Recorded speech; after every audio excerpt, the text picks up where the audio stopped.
What Are Mighty Mountains? The series is Pursuit of a Dream, and I'm just going to jump into it, and I'm not going to set it up. I'm not going to give any disclaimers. But I will say that the one phrase from the Tyler video song, what's his name? Michael Tyler? Thank you. I knew I'd forget his name before I got up here. Then he says, "I don't want to spend my life stuck in a pattern." That was one of the verses. One of the sentences. I don't want to spend my life stuck in a pattern. And sometimes we sing and we love the song, but we don't really know what it means. Most people will spend their life in a cycle of doing good for God, self-destruct for God, in the spirit, in the flesh, and it never ends. Or, as we've heard today, things happen and it sets you back 10 years, sets you back, and you get caught up. And the whole thing about is, where do we break free? Where do we break free? Now, that's the only disclaimer I'll give you of any indication where this sermon is going. But it is called What Are Mighty Mountains? I was at the gym on Friday, actually, and I was there a little later because I was trying to work between things. And anyway, I think Justin had just left the house, so I ran up there. I get a half hour in, for a run back to my next appointment. And one of the older gentlemen in there, we always kid him about if we ever become incorporated, Bowling Springs, we're going to elect him. He's going to be the first mayor. That's how well respected he is. He's a very dignified, respected older gentleman. Plus he's He's hanging out with you? yeah, he knows my name. I wave at Any him. connections, okay? So as I'm talking to him, another guy comes by, and kind of high fives him, and kind of gives me a side hug. And this is a black guy, and he's a pastor from Gaffney. He shows up every so often. And so the older gentleman I'm talking to says, and I wrote it down here so I would not forget him. I see him all the time, but I don't know his name. But I really like him. So I told him the guy's name, and I said, "Oh yeah, by the way, he's a pastor." I'll never forget the response back from this gentleman. He said, "Wow, I would never have guessed that he was a pastor. He is so nice and loving." Oh, sorry, I shouldn't be laughing. No, I'm sitting there trying not to laugh either. I said, "You do know I'm a pastor, right?" Here's the point I want to make about that. Most Christians who regularly attend church, they have no idea what the 80% who don't go to church anymore really think about church. Right. And think about Christians. And why they don't want to touch it. Why, when they find out a pastor is loving, that they are surprised. Why a Christian who actually cares about them is a surprise. I mean, the truth is scary. When Jesus said to the church in Revelation 3, Laodicea, which I've preached on several times, we talk about all the time, where Jesus talked about the church of today. You're arrogant, you're wretched, pitiful, poor, blind, naked. My spirit is not there. You are a church that is deceived. Even Jesus is saying, I don't recognize the church today either. I don't see my love there. I don't see my spirit there. But we think we're fine. Every church will think that when you read that, you're talking about the church down the street, not this church. And every Christian will think it's those Christians, not this Christian. And anyway, I'm trying not to get this out of order. By the way, I had like 4 hours to put this whole sermon together. That's all the time I had this entire week. It was non-stop, and I still didn't get back to people. There are still people waiting. It was relentless. Zerubbabel, coming off the Pursuit of a Dream. This is off of Zechariah chapter 4. We're talking about Zerubbabel, who was rebuilding the temple in Jerusalem. Okay? The house of God lay in ruins. The glory of God was not in it. When people walked by Solomon's temple, they said, "Hey, man, what a joke the church has become. It's just a pile of rubble." Some people, were kind of oblivious. They didn't care. They were indifferent. Most people said, somebody should really do something about church. But that's somebody else's problem. That's not my problem. So when God singled out Zerubbabel to rebuild the church, he did it for one reason, to bring back the glory of God. Okay? That's the foundation for this church. That's where we get our name from, is this story. It only took me 5 weeks to get through, not by power, not by might, but by my spirit, because I want to look at the spirit in so many different angles to where we don't think it's the spirit, but how it's affecting everything. So how do we do that? How do we bring back the glory of God today? Okay? Then they rebuilt the building. Okay? And later on, Jesus walked through that building. He walked the hallways. He walked the courtways. It was a glory that building saw that the original building did not see. Now, how do you do that today? First, it's got to be a supernatural calling. Oh, I'm going to change church. Well, you know what? Some things you want to do, you need to ask God, because some things you need to be anointed to do or called to do. Right? Zerubbabel's rebuilding temple, but what we're trying to do is rebuild people. How do people heal?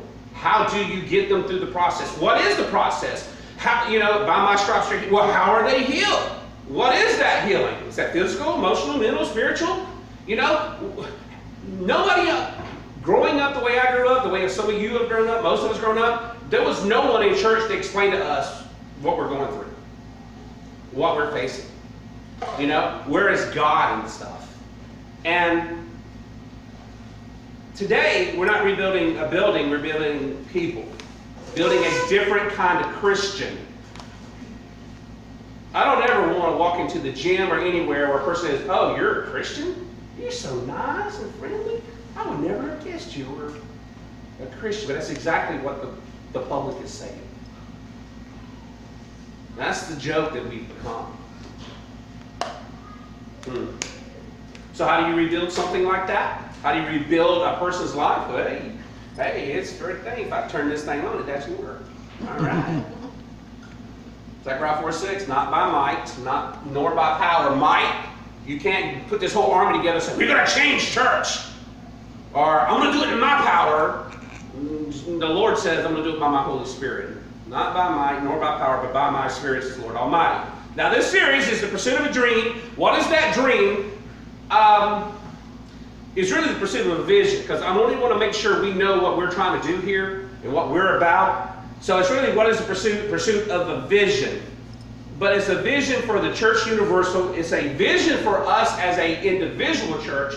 But really, it's God's vision for me, because I want to pour into people and see people change their life and see their lives transformed. So it's really a vision not to help me and us. It's not really our vision for us. It's really for those who need it. You guys get it? Now, what is the key? I'm going to remember this. It's going to get really deep. I'm going to tell you, for a sermon that's so simple, this is going to get deep in a hurry in a minute. What is the key in the pursuit of that vision? First, Jesus himself said, my spirit's not there. We've got to reconnect with that spirit, right? Two, how are you going to heal people? Nobody really knows how to heal people. One side of the Christian community, fake it till you make it. The other side, just don't tell anybody and go home and suffer by yourself. Nobody's really being healed. Nobody's really being changed. So we need to, one, connect with the Spirit. All right? Follow that Spirit. Two, I said, understand the process of healing. And third is understand biblical wisdom, biblical truth, and biblical discernment as it plays into all of this. Okay, all right, pretty cool, all right? Now, how does all this play out in church? We got to get smart, church. We got to let the Holy Spirit empower us. And what I've learned more than anything at all, if you try to heal people before you're to a point in your life where you're healed, you will self-destruct your own life and the very people you're trying to help. Okay? And one, but two, if you don't deal with the fact that things aren't changing, well, things will always stay the status quo. Okay? So we got to find a place where the Holy Spirit can empower us with wisdom, knowledge, understanding. Okay? And then be equipped with the power and authority of Jesus. Not to be a sign and wonders show. Not to be a sign and wonders to bring us glory. but truly walk in and pray for somebody and see a change, see something healed. I'm more worried, and Shelley will tell you, we've always been more worried about a person's emotional state and spiritual state. And like those pastors that I put on the video about 4 weeks ago, yeah, we're called to pray for people to be healed. But first we're going to give them the gospel. First we're going to call them to be holy. You know, I have no problem with the other. But anyway, let me get going here. All right, so here's where we're going. Where am I going? So I want to reset the story and remind us of something. Jeff, why are you trying to teach something that all the pastors already know? I've already heard preaching my whole life. You need to be healed. You need to be changed. You need to be full of glory. We need to bring back the glory of God. We need to change the world. We got this figured out. You can go buy 28 books right now that were released this year already on how to grow the church. I'm not talking about growing the church.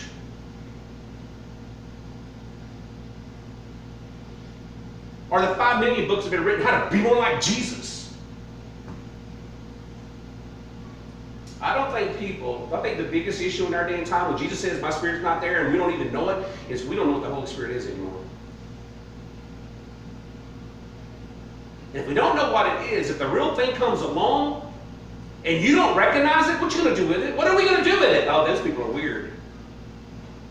Those people don't fit in. Oh no, we're in the Spirit. We're in the Spirit. Yeah. We got. Okay. This is where we started. Zechariah 4, the verses 1 through 5. Mary Ann, please help me, my lady. Then the angel who talked with me returned and woke me up like someone awakened from sleep. He asked me, "What do you see?"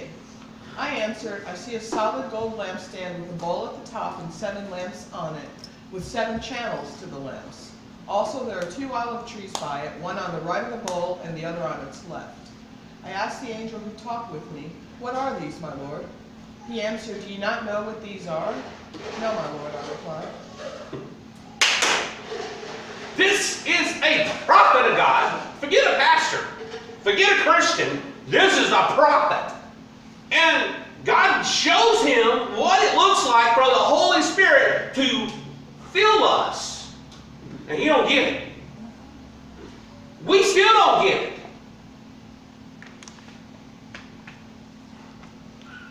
Because if we got it here and we learn from Zechariah, from the angel who's teaching, then Jesus wouldn't say about the church 4,000 years later, I don't know how long that was, I don't know what the time frame is, at least 3,000 years, that you don't have my spirit.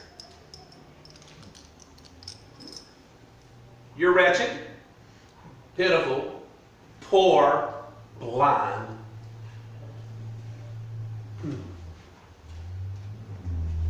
Yeah. So here's the deal. It's so much pointing my fingers at churches or people. It's more like saying, okay, God, I get it that we're not helping people the way we need to. Teach us. Show us. And that's why all of us have been kind of a part of one of the biggest experiences known to man. How does God change and heal? And I've been watching our group. I said it earlier, this might not be appropriate for church, but it's not bad either. When I was in the Navy, my last few years in, they were integrating females on certain ships, and they integrated on the ship I was on for I was on there about 9 months. I went on there to help set up, help restore some things, and to set up training programs to get the ship qualified, and because they couldn't get underway, different things. And anyway, they had females. And what I learned about females on the ship, there's maybe 400 guys, maybe 80 women, is that somehow, within a couple of months, they're all on the same cycle.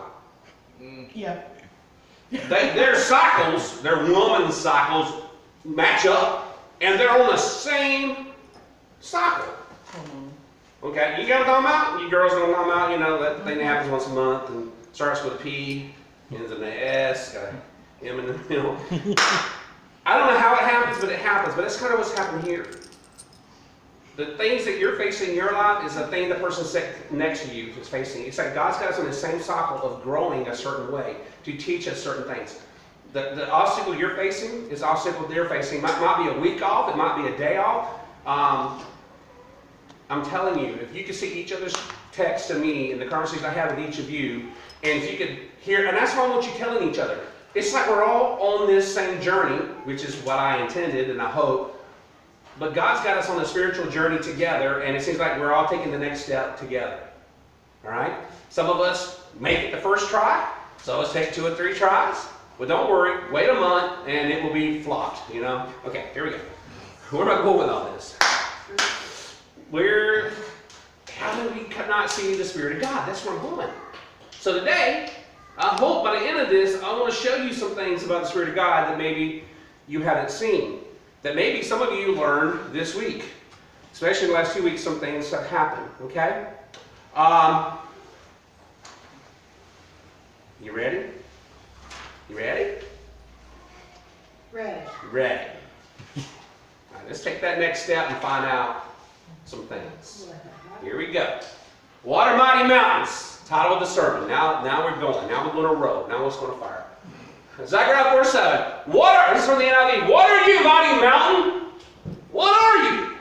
Before Zerubbabel, who's rebuilding the church, and the people with him, you will become level ground. Then he will bring out the capstone through the shouts of God bless it, God bless it. Let's look at another. Here's the Amplified Bible. What are you, O great mountain of obstacles? You know the things that get in your way? That mountain you can't claim? That fear that hits you square in the eyes? You know, losing your job? The moving truck in the parking lot? A wreck that you should have died in? Issues at your work that destroy you, give you PTSD? I can go on and on. Every one of y'all will get what a mountain is sooner or later here, but the mountain sometimes is a lot more than we think it is. What are you, O great mountain of obstacles, before Zerubbabel, who will rebuild the temple? You will become a plain, flat level, insignificant. That mountain is going to be insignificant, okay? And he will bring out,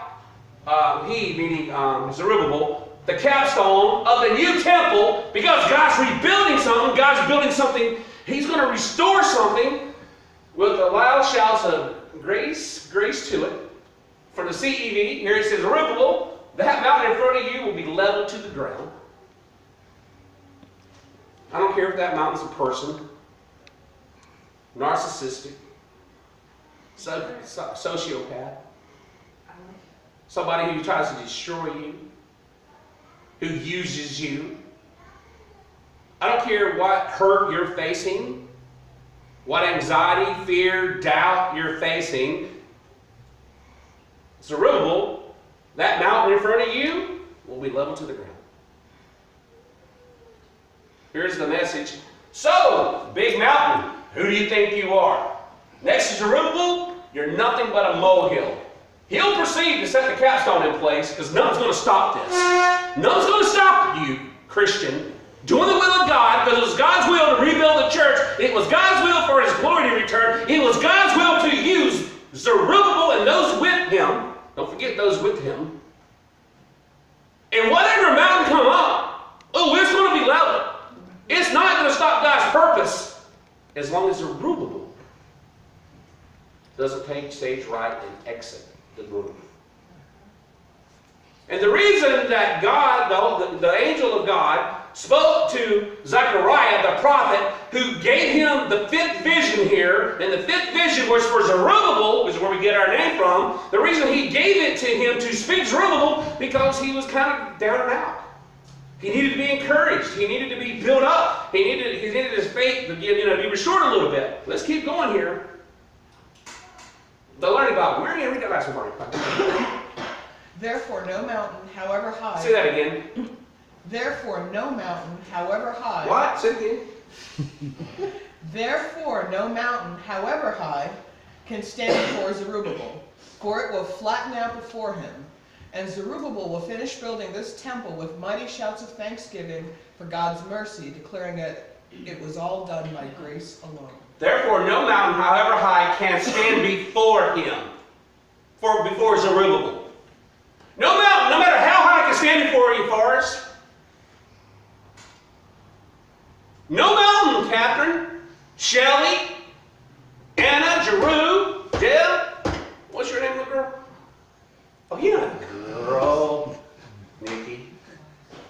you hearing me, guys?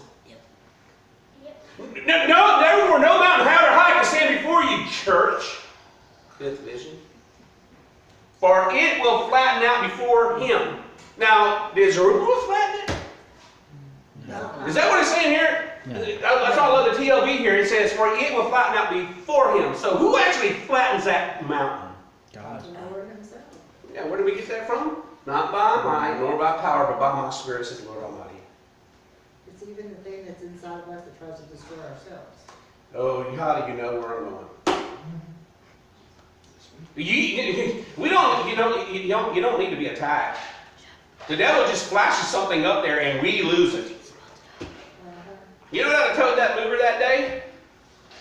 Lord, spot these men in this van, send down their fire right now, consume this truck. Half of our stuff. They would have been really getting it out in a hurry. Just kidding. Well, it did put a spark in them. That's true. As a Christian, listen to me, guys. As a Christian, Amazing. well, somebody's not happy. Is that when he's laughing? That's little Forrest. When he's crying, that's little. I think That's not mine. that's Benson. That's been it. That's Benson. Poor kid. Okay, here's the deal about Zechariah 4:8. Not by might, nor by power, but by the Spirit of the Lord Almighty. The Lord does it in His Spirit. Okay, you follow me? But we can either, listen, we can either, as Christians, you and I, we can either empower the Spirit or you can grieve the Spirit.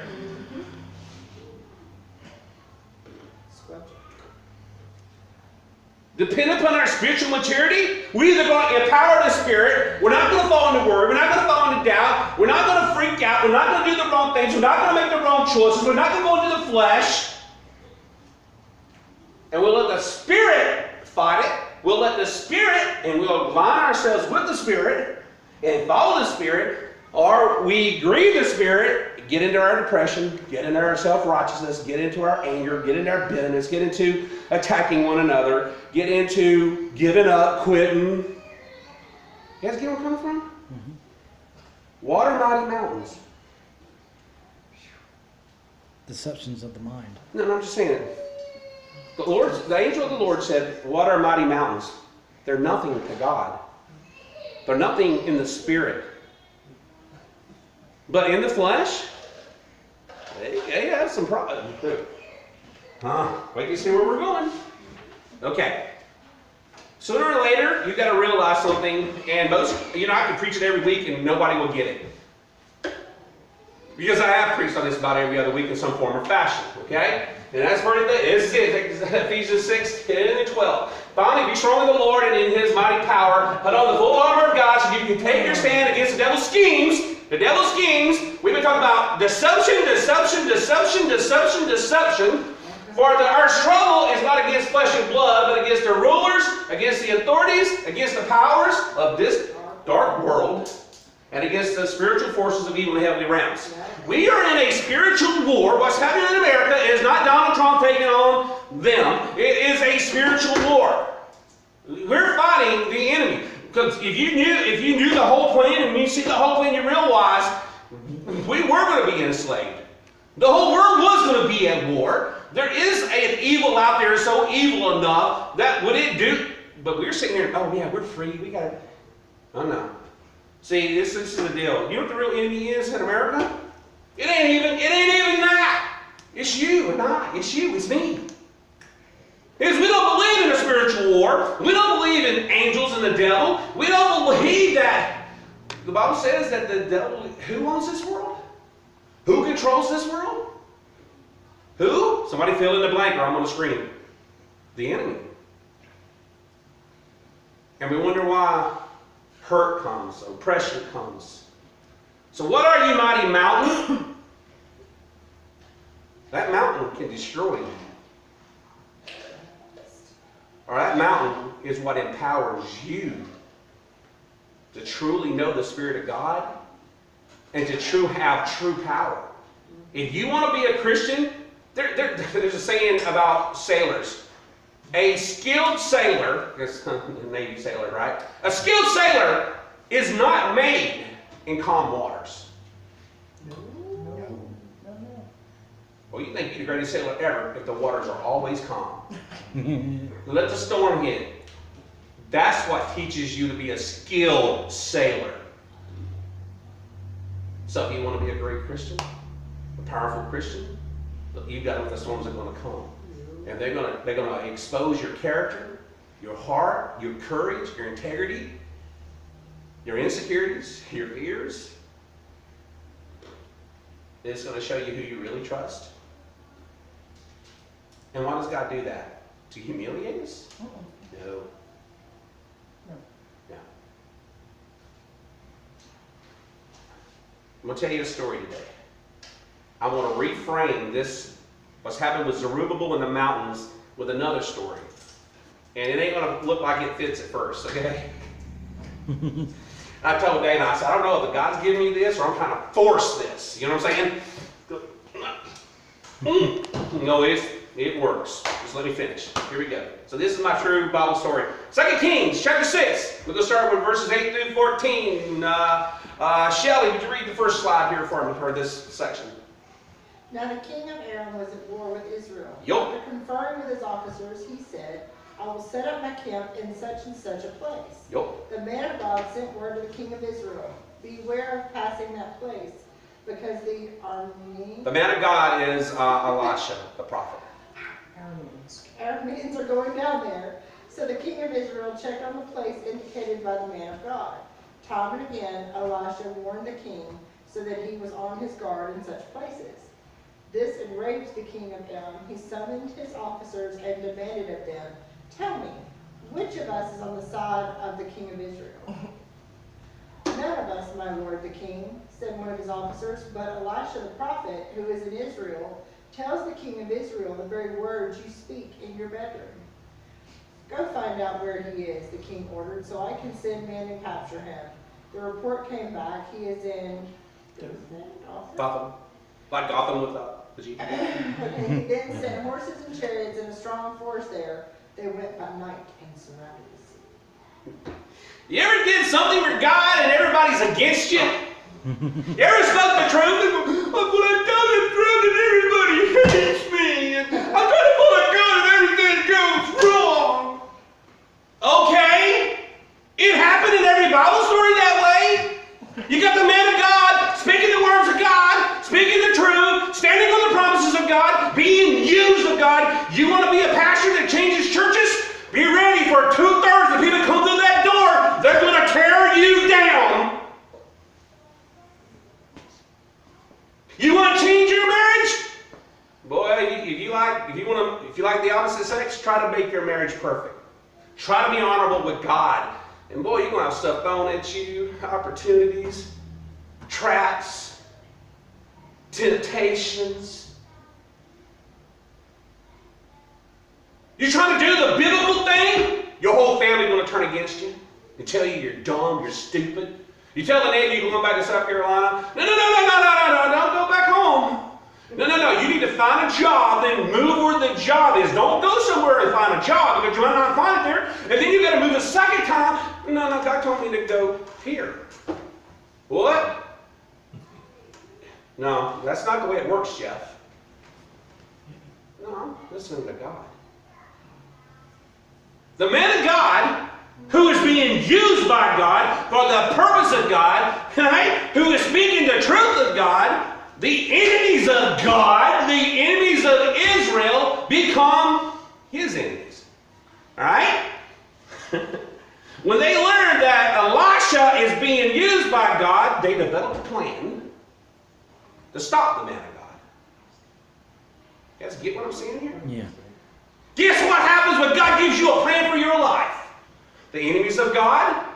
Oh, by the way, a lot of people who you think you can trust and you tell them what God's doing, well, they're listening to the enemy too. They're not in this for you. And next thing you know, you want to know why those people are attacking you. Why are they discouraging you? Well, the enemy's working through them to confuse you, to deceive you, to bring you down. There's a lot of things that are happening in this world that are the Spirit of God. They are the spirit of the enemy, and we can't recognize either. But who gets the blame when the enemy comes against you? God. What suffers? Your relationship with God and yourself and your marriage. And you don't realize, what's going on here? Is this God or is the devil? Okay. Keep going here. Now the people that are opposing what God is doing, opposing the Christian or the prophet, all right? They got a plan. And here's the plan. The plan is to rise up against Elisha, to stop him, to trap him, to silence him, okay? And how are they going to do that? They're going to send an overwhelming force. It's going to, what did I tell you about last week? I was overwhelmed.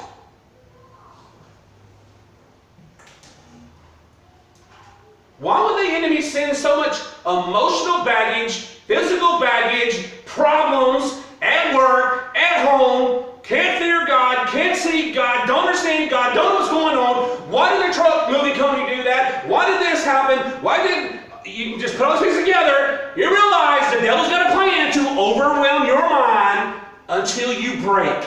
Yep. Because if he can break you, he will silence you. He will have entrapped you. And that overwhelming force will come to oppose you, to intimidate you when you least expect it. This came in the night when your guard wasn't up. And then guess what? Pow!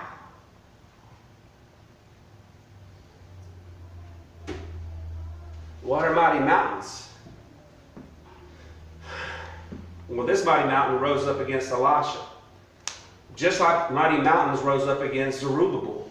Wait a minute, check that scripture. It just said that the prophet didn't understand the Spirit of God, but it said, what are mighty mountains?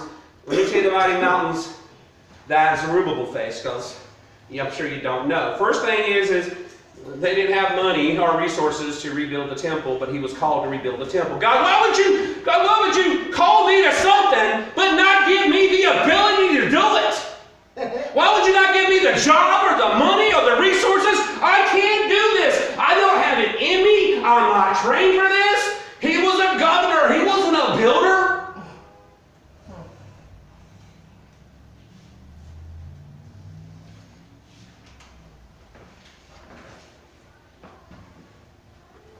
Then there were the people of Samaria. And this is the funny part of this story. You know the Bible story about Samaria. Samaria was the what people? The kind of rejected people, right? Mm-hmm. Remember the story of the Good Samaritan? You know how he walked on the wrong side? The Samaritans were like the rejects, the broken, the half-breeds, the lesser. You weren't true Jewish people. Hebrew, yeah. There was something wrong with them. Who is the church for? But for the broken. Huh? The rejected. You know who was fighting Zerubbabel to stop him from rebuilding the church? The Samaritans. The very people who needed it the most were the ones in his way. There's some truth into that. The very people that need our help and your help in your family, even your children, sometimes are the ones going to fight you the most. And you know what most people do? They hit a point, I give up. I'm done. I quit. See, the enemy is using those people to get to you. To speak voices of doubt, fear, anxiety, confusion, to overwhelm you to where you will shut down. Oh, some people are hearing me. By the way, if you think this sermon is for you, every family, every person in this room has been facing all these things, including the ones that are in the hospital, in Batesburg. If you've been listening to what's been happening, these people of Samaria, they attacked Zerubbabel, they attacked his character, his integrity, his leadership. Anybody ever attack your character and integrity and your leadership? They did everything in their power to oppress him. They lied about him. They undermined his power and authority with the people that were a part of him rebuilding the church, rebuilding your life, rebuilding your family.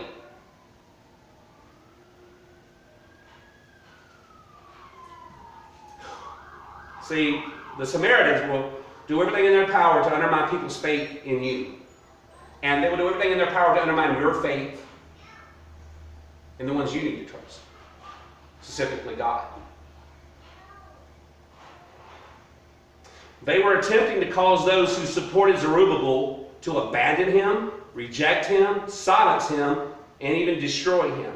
Now, first of all, he had enough problems without all this confusion. This army of things that come against him, right? Like he did Elisha here.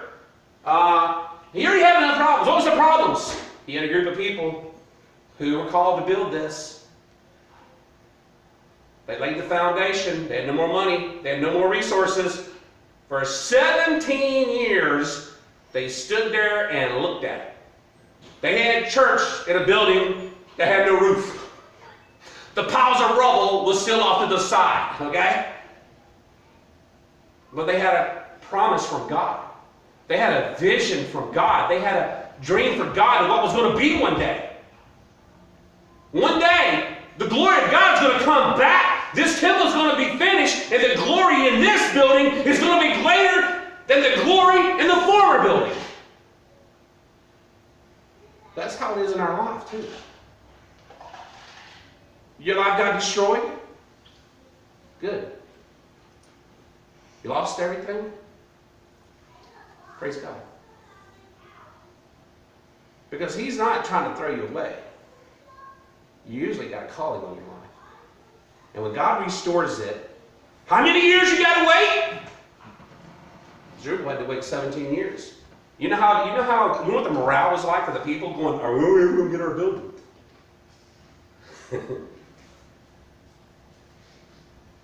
When are the crowds going to come in and fill this place? When are you going to get that house, that job, that position, that respect? When are you ever going to find that person who's going to love you the way you want to be loved? And a person that you can love without the love in you to give? You can get discouraged if these things aren't happening, right? Okay. It really felt like to them, the vision, the dream was never going to happen. In the flesh, so look at me, in the flesh. That's exactly, everything I just told you was the truth in the flesh. Okay? It wasn't happening. People opposed. Everything was wrong. In the flesh, you want to quit, you want to give up, it's over, it couldn't be built. In the flesh, the dream, the vision that God gave, the purpose that Zerubbabel was called to, the purpose that you're called to, I'm called to, doubts creep in, fears creep in, past hurts creep in, past experiences come back. What was the words of the song? I don't want to spend my life stuck in a pattern. We start asking ourselves, did we really hear God? Did God really tell me this? Did God really say, build this church or do this? Or because it seems like it's not happening, Shelly. You ever been there? Shoot, I have. Then you get to the point where, man, I ain't heard God's voice in so long. Did God abandon me? Did God abandon us? Where is God? I haven't heard God. Okay. I ain't heard God. So I'm going to make changes. I'm going to go to this school and get this degree, and I'm going to go do this, and I'm going to go here, and I'm going to change this, and I'm going to get myself out of financial problems. And what have I learned to say to people? What was the last thing God told you? Well, 17 years ago, Zerubbabel comes to me and says, hey, Jeff, man, got time for me? Yeah, Z, come on in, Z. Yeah, I'm just going to quit this because it ain't happening, okay? I got a better plan. I'm going to go over here, and I'm going to do this, and I'm going to do this, and I'm building this church building thing. I'm going to become a farmer, okay? I'm going to become a farmer. I'm going to sell food to these idiot Christians who think they can rebuild that temple. Man, Man, we ain't heard God. God ain't spoke. I look at Zerubbabel, get it?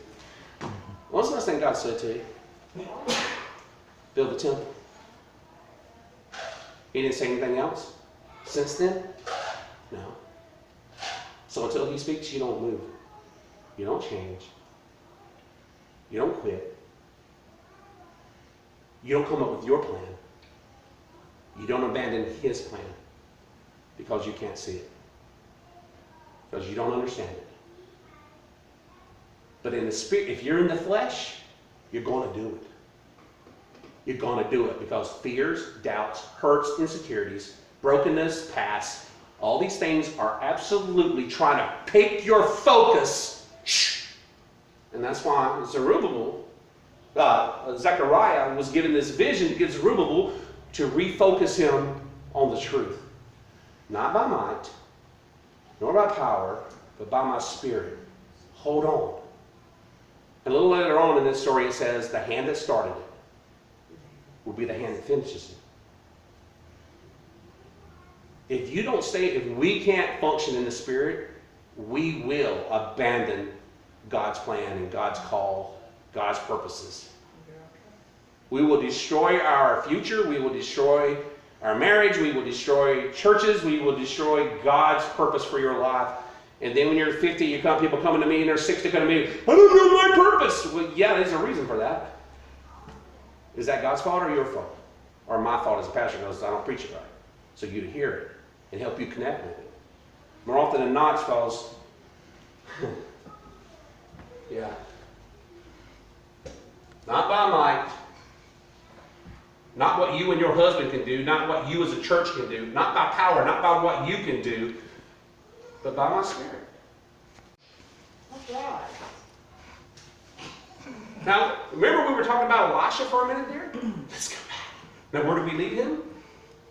The other kings were coming after him because he's speaking the truth. In Dothan. Huh? Yeah. And they're sending an army against him. They're coming in night when you least expect it. And they're going to surround him. They're going to overwhelm him. So let's find out what happens in this story. This is a good story. Y'all know this story. Then, all right, verses 15 through 18 in 2 Kings 6. Let me look around. I need somebody new because I'm talking the same ones. Yeah, that girl right there. Oh, yeah, with her hair up in a bun. She looks like a good Christian girl. She's got a pink-looking jacket on. Catherine, would you read first? She's cute too. Thank you, honey. When the servant of the man of God got up and went out early the next morning, an army with the horses and chariots had surrounded the city. "Oh no, my lord, what shall we do?" the servant asked. "Don't be afraid," the prophet answered. "Those who are with us are more than those who are with them." And Elisha prayed, "Open his eyes, Lord, that he may see." Then the Lord opened the servant's eyes, and he looked and saw the hills full of horses and chariots and fire all around Elisha. Now here's the deal. If I make the point I'm going to make about this set of verses, I guarantee you nobody in this room, including myself, until God said, "Hey, hold on a minute, you're missing something," because you read right over it. And when you read it, you think it says one thing, and we miss there's something even deeper that it's teaching. Don't go there, Marianne. Don't go there. I know you see it or not. Don't do it in case you do, because if you bust my sermon, I'm coming to 2 before. My head's hard enough. Now I will come at night when you least expect it. That's why she's got Riley. All right. First of all, you got Elisha here, and you got his servant here. Okay? All right? The servant, what did he see? He saw fear. He saw we're going to die. He saw we got to run. We saw we got to get out of here, Elisha. Right? He saw and he processed in the flesh. He discerned what he saw with his physical eyes, in his flesh eyes, okay? And because of what he did, he acted out of that urgency, out of that confusion, out of that fear, out of that, oh my goodness, we're going to die. We're not going to make it. It's over. I'm going to live in a box. You know? Or Sherry, like I used to tell Shelly, I'm going to bury her alive in a box. The servant saw nothing but the flesh, where the man of God, Elisha, looked and he saw something completely different. He was at peace. He was calm. He saw something completely different. He discerned something completely different. What did he discern here? It says, don't be afraid. Those who are with us are more than those who are with them. And then he prayed to open the servant's eyes so he could see what he could see. Elisha was looking in the spirit, so he discerned something very different. He processed something very different, and he acted very different. Now, first of all, the servant and Elisha, their responses were real. Both of their responses are real. Both of them saw what they saw. It's real. Just tell which set of eyes you're looking through. Your flesh eyes? If that's the reality that you're looking through that set of eyes, that's your reality, and that's what you're going to have to deal with. And when you're dealing with the flesh, you got to fight your way out of it. You got to fix it. You got to come up with a plan. You got to do all these things, and boom, you die there. And when you're in your flesh, you pull from your past experiences. Now, out of the spirit, if you process things in the spirit, it's a whole different set of spiritual laws. What are mighty mountains?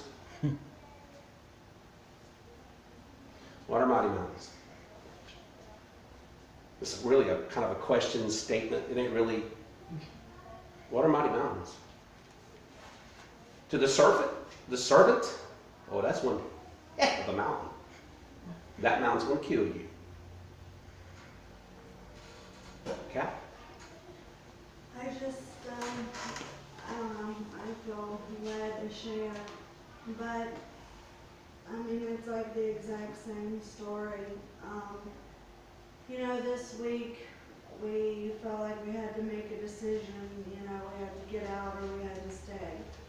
And, if we got out, there was a lot of money that needed to be put down. And at first, you know, I saw, you know, with my spiritual eyes, and I said, you know, God will provide it. If, you know, it's God will provide it. But then I guess as time went on, I started to panic. And I was talking on the phone with my mom one day, and I just, you know, we got in an argument because I lashed out at her because I wasn't looking through my spiritual eyes, and my dad's, this is really horrible to say, I guess, but my dad's really only good for one thing. If I call him and I say, hey, I need something, I need you to help me out, he'll do it. And I think it's just because the way, anyway. Yeah. Anyway, I called my dad and I asked him for about $1,100, and I didn't feel peace about it. I knew I was doing the wrong thing. Yeah. And he came, he met me on Friday, and he gave me the money, and I took it. And I haven't used it, but I know it's the wrong thing. I don't need that money. God is already going to take care of it, and I know that. And I didn't listen. I mean, I listened, but I just was like, well, I'm going to just make sure there's a backup plan. And I don't know, it's just the same. God, you know how many of us are, in different ways, are facing the same situation? Mm-hmm. It's different, but we're all facing it. The people who aren't here. I'm serious. Mm-hmm. We're all, yeah. But thank you for that. And when I say spiritual eyes, what I'm really saying is a spiritual mind. Because your eyes are going to see, the same thing. It's how you process it. You know, in the spirit or not. Because the servant was terrified. He was oppressed. He was full of anxiety. He was overwhelmed. Everything that the enemy wanted to do was done in the servant. But it was really meant for Elisha. But he had the opposite reaction. You guys get it? Okay, all right. Here's the deal. Everything that you see in the flesh, the devil wants you to see in the flesh. And notice what I just said. He wants you to see in the flesh. If you choose it, you're bound to it. Which means he controls what's playing out. If you're in the Spirit, then God controls how it plays out. Because over here, you chase the wrong thing and it snowballs. And that's what he wants to do. He wants to overwhelm you to where you've just lost your whole self. Okay? All right. Ready? I'm going to tell you a story here very shortly. And because this is about how to see the Spirit, right? How to recognize the Spirit. Also how to recognize the other spirit. Something happened this week. Sarah Rowland was supposed to be here this morning. She's been sick. Some of y'all know that she took her with the baby. Sawyer. Took the baby. I don't know. I think he hit his head and they had a big goose egg. It was more like a tennis ball. But the people are texting me saying, "Well, the swelling was on the outside, so the kid's good. If they didn't see the swelling and it's inside, you probably got a problem." She got there, and as soon as they just did his temperature, you know how they did the pre-check. Oh, the swelling's on the outside. You're good. Take him home. I know they did, but that's what ended up happening. She went and had a seat, and then she talked to some practitioner. But here's what happened. This is about recognizing the Spirit of God, right? That's what this lesson's about, and how to level mountains. And the way you level mountains is one, to be in the Spirit, because you're in the Spirit. You're going to see things that you would not see. And the devil has a plan for every one of us. He's going to use things that's going to pull you into your flesh without you knowing you're being pulled. Alright? And he's going to use your emotions, either good or bad. It doesn't have to be a bad thing. Because, hey, now you're blind too. Okay, watch this. Oh, I wish Sarah was here to tell it, because she'll tell it so much better. Here's what she's doing. She's sitting there waiting, right? This guy comes up, and this is the middle, this is like what, 10, 11 o'clock at night, whatever? And this guy's sitting there, "Oh yeah, I'm from Greenville." They're fixing to move. Well, she's fixing to move to Greenville. And where he's saying he's from was like a mile from where they're moving, or something like that. Very close. Oh, but he works out over here. He drives from that side of Greenville all the way to Spartanburg just to work out at that time of night. Immediately, because she's in her spirit, she says, "Wait a minute." And as this guy talked, it was everything. He's like me, he's like me, he's like me, his story's mine, his story's mine. It just happens to be there. Immediately she goes, she knows what's going on. You ain't connected them dots, did you? You got to see the enemy coming. And what looks like a friendly conversation, once enough of them blocks are checked, all right, this is either a God thing or a devil thing. This is either a spirit thing or a thing of flesh. It was just, see, Sarah's been, you guys got to hear this. If you can learn what I'm trying to show you, it will solve you. She knew at that moment the guy was trying to get her into a conversation, and she kind of, she's keeping herself, I'll tell Shelly, a half a step back. So as he's doing all this, she knows that he was put there.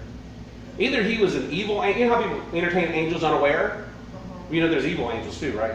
Yeah. You know there's demons too, right? You know they can control people, right? You know they can put thoughts into your mind, right? You know they can bombard you, right? Immediately she realized that, wait a minute, this is too much out of the ordinary. He's setting her up, and she knew it. She wouldn't respond to him very much. He started telling the lady right beside him all these things, right? And looking at her, trying to get her to pull into it. She laughed out loud at him. Because basically she's saying, I see you. I know what you are. I know who you are. I know what's happening here. I'm not going there. Because you're trying to pull me into my flesh, get me laughing, get me talking about all that stuff, and I don't see it coming. That's what she told herself sitting there in the waiting room. You see what I'm saying? She laughed out at it. She gets in the car. She's driving home. Look at your kid. Look at that knot on his head. You did that. You should have been there. Why did you let that happen to him? You're an unfit mom. You know, you are not a good wife. You're going to be just like your, XYZ, and you're never going to make it. I mean, he was just bombarding her. All except the pre-runner, she saw the devil attacking with the pre-attack. She stepped back. She laughed at him. Now, when she was bombarded with all these thoughts, she knew immediately what was going on. She knew it was the enemy. She knew that what was happening in the ER was a spiritual attack. She knew what was happening in that car on the ride home was a spiritual attack. And then you know what she did? In the name of Jesus, you will shut up. In the name of Jesus, you will get out of my head. I'm a good mom. I'm a good wife. I do things for God. I know the truth. I have authority. I have the power. You can leave. Complete silence. If she would have responded, even in a friendly way to this guy, she saw it coming, so she was ready for the attack.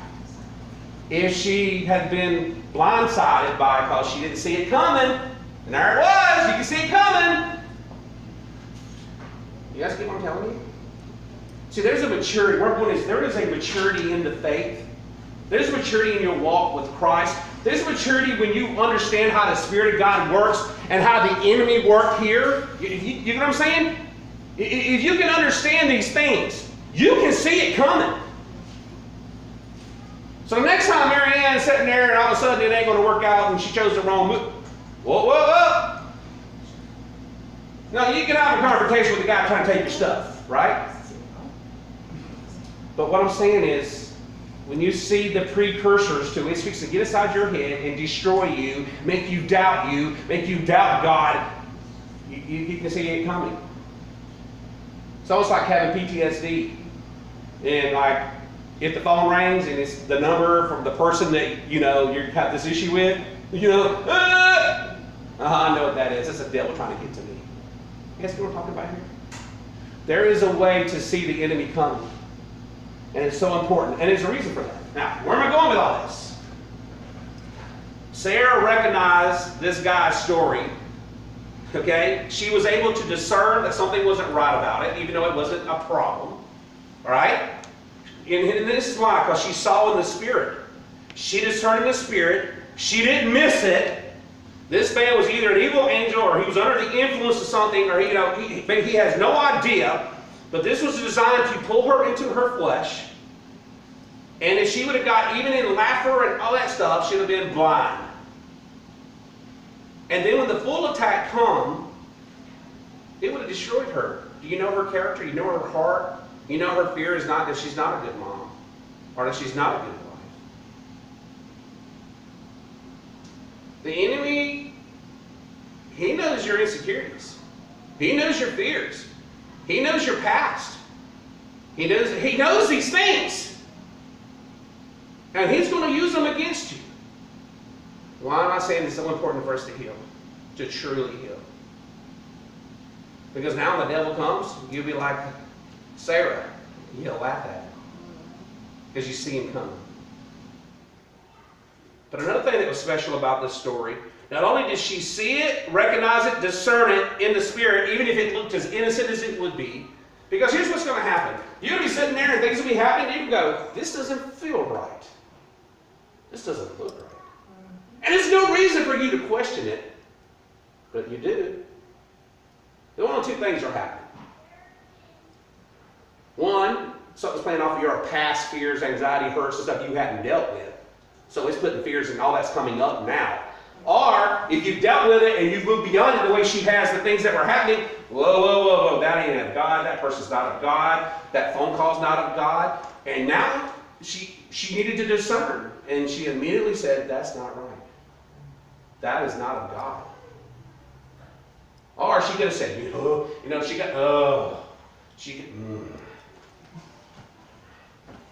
right, where am I going? I'm going somewhere.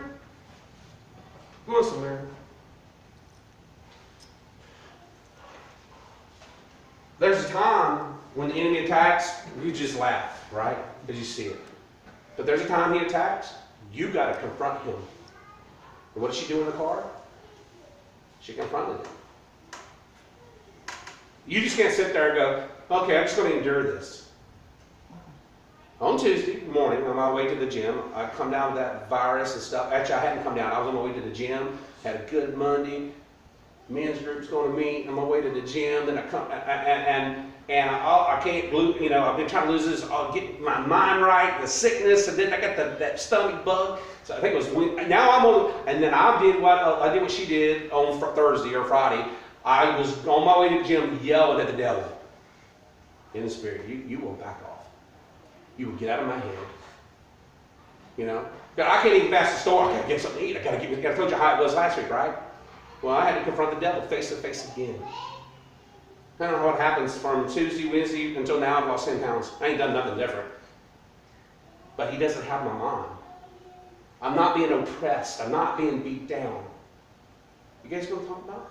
Well, the devil can get in your mind. The devil can put thoughts. There's an unseen force working against you. Oh, yeah. You just got to learn to see them. Sarah saw the unseen force. The guy was sitting across from her, trying to pull her. Watch this. Here's the beautiful part of this. This is verse 16. Don't be afraid, the prophet answered. Those who are with us are more than those who are with them. 99 out of 100 persons heard this. There's more of our good forces against the two kings who sent the evil people. That's not what it says here. It says those who are with us. Who are those? God's angels. Angels. It's talking about angels. Are more than those who are with them. Demons. Who are those? Who are the second those? The demons. Evil angels. You can't see it. You can't see it in the flesh. Sarah saw it that night. That was not of God. That was here to attack me. That was here to set me up. Sometimes somebody says something to you and it don't sound right. You know what I'm saying?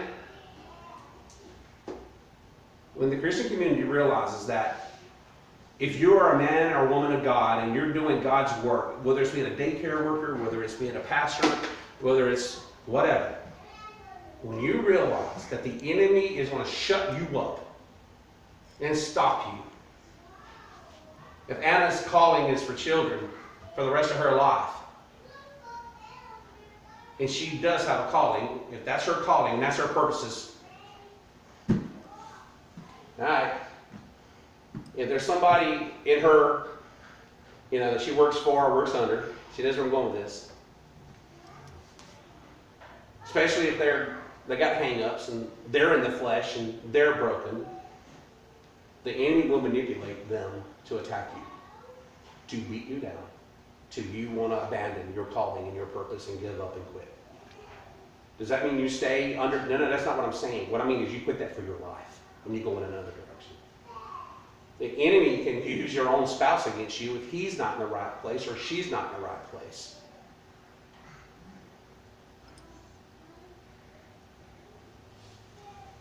The enemy can get to us in so many ways that we don't even understand. When we process it in the spirit, you will see it. You will understand it. And that's why we started last week. We've been saying for a week long, a lot of these people who have emotional conditions, they're primed. They're primed to be used by God. And where are we going? We're going somewhere.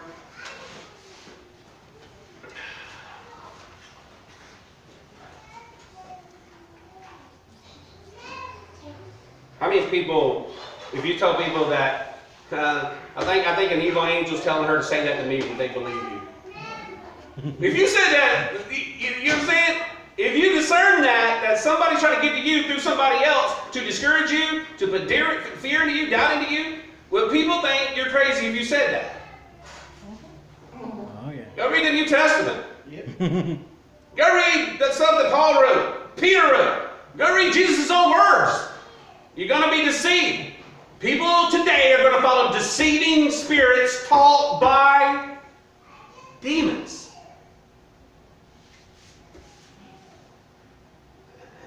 Hello? We hear these these scriptures, we say amen to them. Do we really get that what we're fighting is remember what it was? A spiritual war? The armor of God? What are you warring against?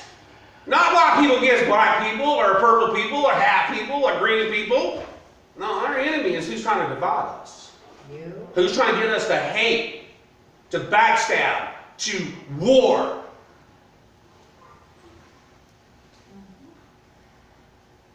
And all those voices are in our politicians, and boy, what's being put into their heads, and what they're putting into our heads, are the media.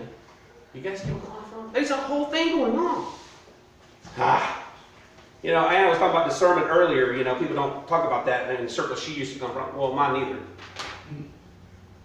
But it was a Baptist pastor that helped me understand how I was different. It was a Baptist pastor who told me, Jeff, you got discernment. Ooh. What's that? I've never heard that before. Now I get it. Where am I going? If you operate in the flesh, that mountain will kill you, destroy you. And you won't see it coming, and you won't see the enemy, or you won't see behind the attack. But if you're in the flesh, if you're in the spirit, you see a whole different world. And even if you don't see the enemy coming, if you respond in the spirit, you're doing good. But you'll be surprised, like Sarah's got to the point of how her life has taught her, she can see, they walk into the room, she sees it. She sees it before they ever speak. You guys get where I'm going? Okay, where am I going?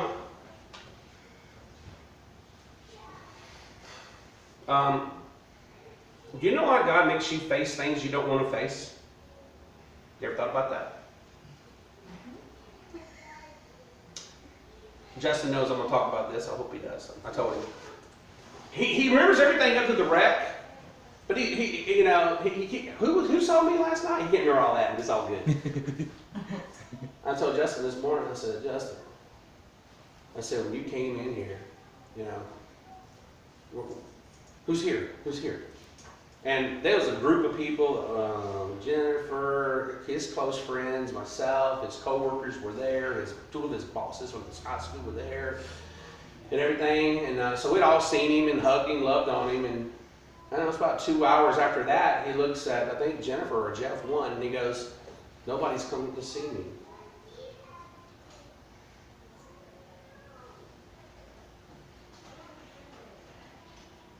I won't let Dana have a birthday party for me.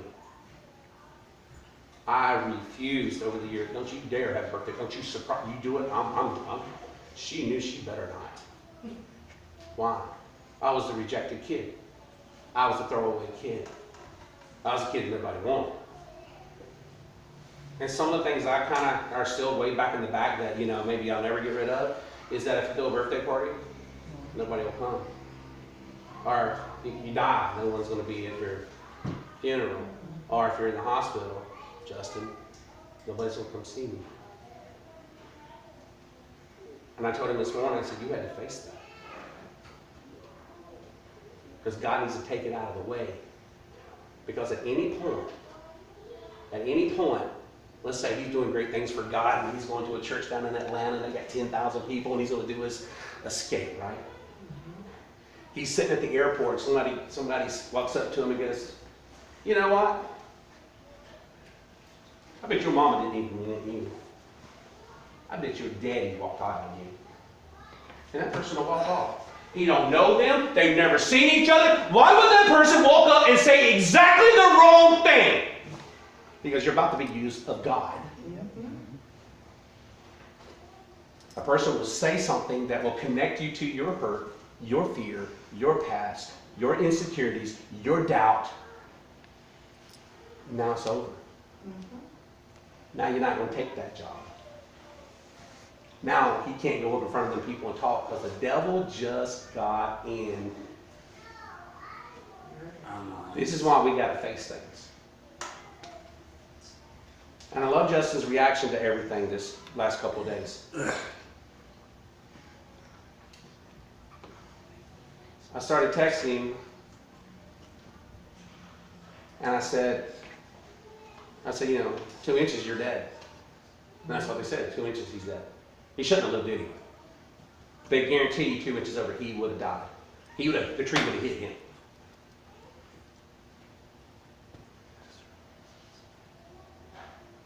He goes, yeah, this is a miracle. God did a miracle.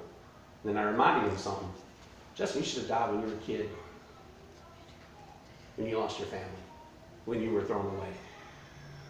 And then when he was a young adult, he had another thing that should have killed him, that he went through. Because he shared it here, right? God did a miracle there. God did a miracle here. And God did a miracle there. And why did I make sure I mentioned to him? You have a family. You have people that love you. We're not going to reject you. We're not going to throw you away. That's why a church body is important. That's why we're important to each other's walk.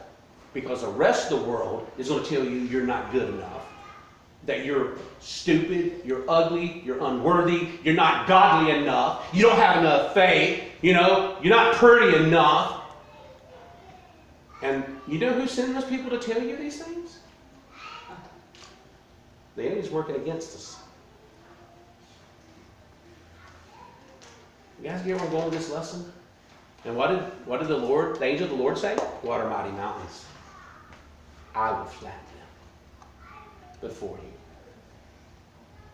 you. You got to recognize the mountains, what I'm talking to you about. You got to recognize the attack. You got to recognize the mountain. And the only way you recognize it is in the Spirit. Anna wasn't here last Sunday, and she watched the sermon online, and she sent me a text. I didn't really respond to it because I was too busy just smiling from ear to ear, because she understood what was actually happening here on the second one. But on the first one, after the lesson, she started talking about things in her life and other people's lives, and I said, you can see it. I said, you can see it. She would never seen that unless she's in the Spirit. She'd never see that unless she discerned in the Spirit. You guys know what I'm saying? So where we're going with this lesson, what are mighty mountains? There's only one way to defeat those mountains. You can't. You might do good, but the great thing about being in the Spirit is God's going to teach you how to see it, how to recognize it, how to discern it, and also He will tell you, like He did with Sarah, when to fight. You guys got me? When to stand, when to speak. Love you, Mary Ann. Love you. If Shelly wasn't so long, I'd been done by now. So here's my real point. There is a real enemy. Listen to me, guys, and then I'm going to finish. There is a real enemy. Okay? He was speaking through a total stranger, and Sarah sensed that. That enemy will deceive you, to control you, to manipulate you, to speak into your mind, to compromise your integrity, your character, your faith. He will own you. When he owns your mind, then he will make you that pawn I talked about last week. And he will move you all around. I mean, he will just, all right? But as a Christian, here's the point, is you don't got to live that way. You don't got to live in fear of the person who hurt you before. You don't have to live in fear of that doubt or the loss. If you're in the Spirit, you can see it, you can discern it. See, I want to say this, I don't know who I'm saying it for. A lot of times what we think is the Spirit warning us is really your hurt, the past stuff you ain't dealt with. And we think it's the Spirit as Christians. Oh, no, we shouldn't do that. And a lot of times, if you're not discerning in the Spirit, you'll think that's the Spirit, and it's really the devil. It's really the enemy. Pulling you into your flesh without you knowing it. A lot of Christians have walked away from God's blessing, God's purpose, God's call, because they think that is discernment, and really all it is the devil triggering your past.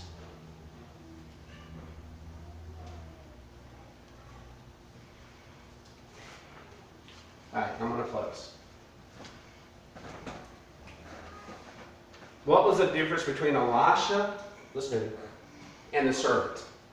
One thing: spiritual maturity. All right, they both saw the same thing, but they processed it differently.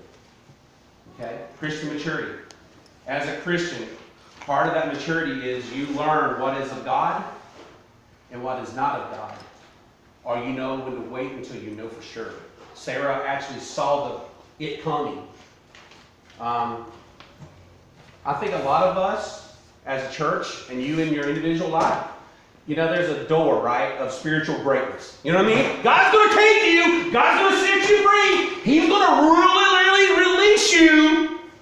He's going to release His blessings. He's going to release His calling. He's going to give you favor. He's going to open doors for you to use your story. He is going to do it. You're at that door. But you know what you got to do? You got to open that door and walk through it. Huh? That's where we're at. That's where a lot of us are at. But here's the deal. The devil knows your mountain. He knows your mountain. The mountain's going to trap your mind. And he's going to trap you until you say uncle. So anyway, I love y'all and I love us. And there is an enemy. Be careful who you let speak into your life. Right. I don't care if it's a voice from the past, a voice on the phone, your mom, or I don't care, or even me. Be careful. Guard your heart. Guard your spirit. Ask God, I think I get this spirit thing, but God, teach me. Don't rely on my sermon that you understand, because you don't.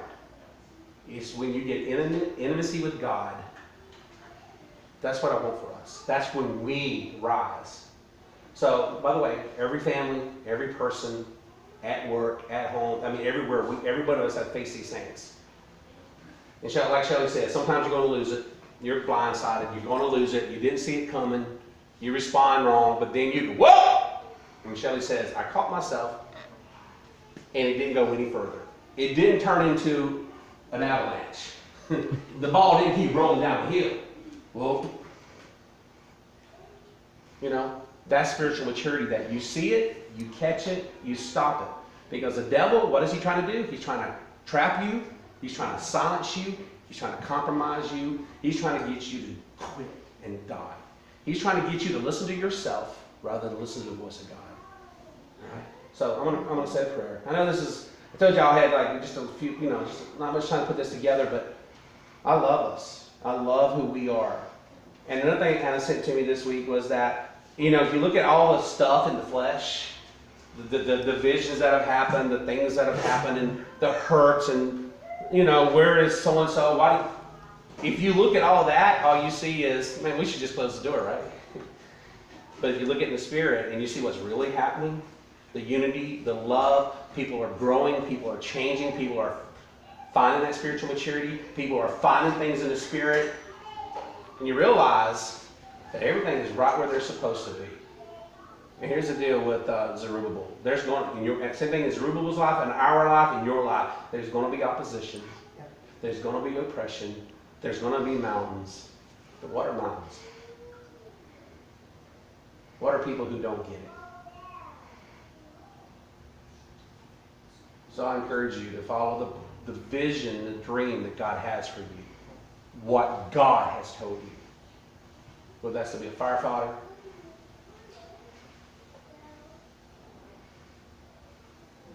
whatever. Heavenly Father, Lord, thank you. Thank you for this day, Lord. Forgive me for not being as prepared as I needed to be for this. But God, Lord, you want to make us wise. Wise by your standards, not by the world's standards. Lord, I get Sarah. I remember being at work at Mary Black, and I come home one night, and I told Dana, I said, it's kind of weird. And this point was where I was really sick, God, and you know I was really sick. But every night I found myself alone with the same person, working late with the same person. And when I came in on the weekends, that person was there. And I said, it's almost like the devil is putting us together.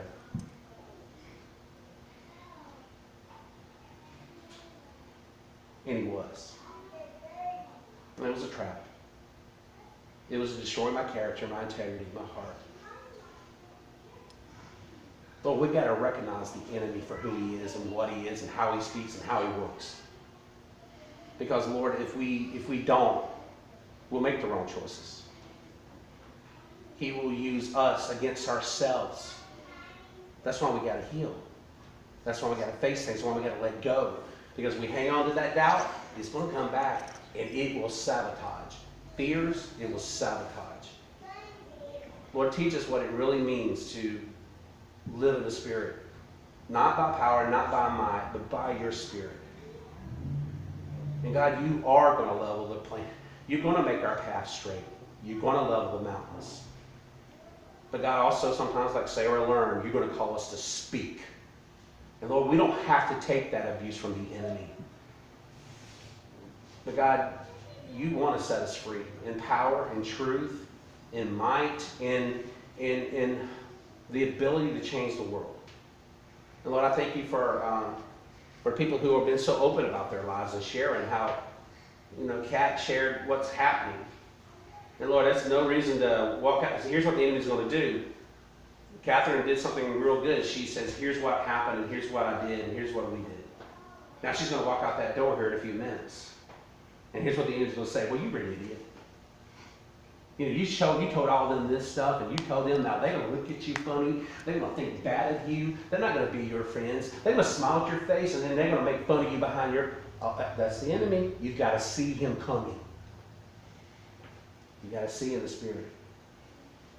God, make us wise. Teach us. Grow us. That, Lord, that we can be like that door of spiritual greatness. That isn't for us. But that's so you can use us to impact this world and change this world. We'll give it all to you in the name of Jesus. Amen. Amen. Hope you come out to the movie tonight.